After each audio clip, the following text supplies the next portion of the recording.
HPL akhir Februari. Takut banget habis baca-baca tentang bukaan 8 ke atas ya. Emang sesakit itu? Gini Moms, kalau kita percaya bahwa eh, Tuhan bersama prasangka para hambanya gitu ya.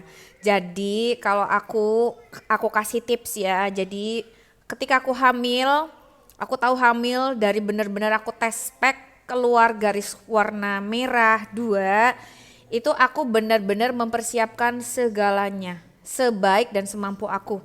Aku pelajari yang namanya bersalin itu kayak apa.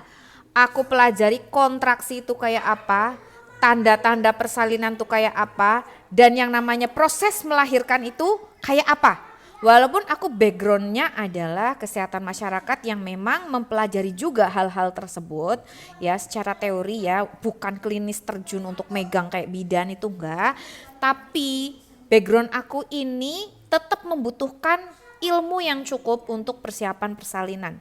Gini, ketika aku semakin banyak informasi yang aku kumpulkan dan aku tahu bagaimana aku harus menghadapinya, nah aku akan mencari cara.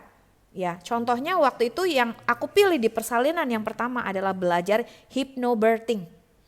Hypnobirthing itu adalah mengubah cara suatu latihan dan metode di mana kita diajarkan untuk mengubah cara pandang kita terhadap yang namanya persalinan.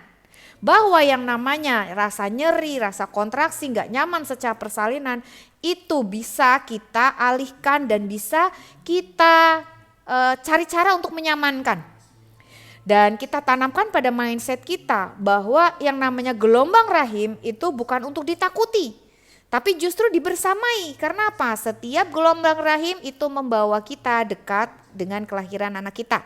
Sehingga kita tidak perlu takut lagi dengan yang namanya gelombang rahim atau kontraksi. Bahwa ya yang namanya rasa nyeri itu bisa dikelola.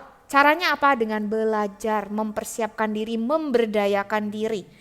Sehingga ketika mindsetku berubah bahwa dari melahirkan itu sakit menjadi melahirkan itu bisa dinyamankan. Tapi manusia butuh berusaha.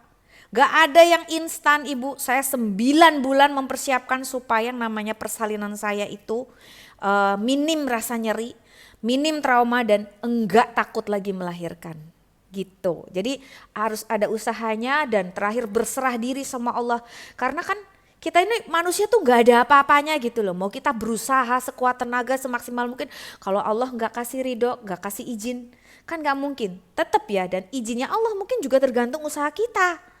Gitu kan. Kalau kita gak usaha, lu minta kayak gini usahamu apa? Ditagih dulu toh, iya kan?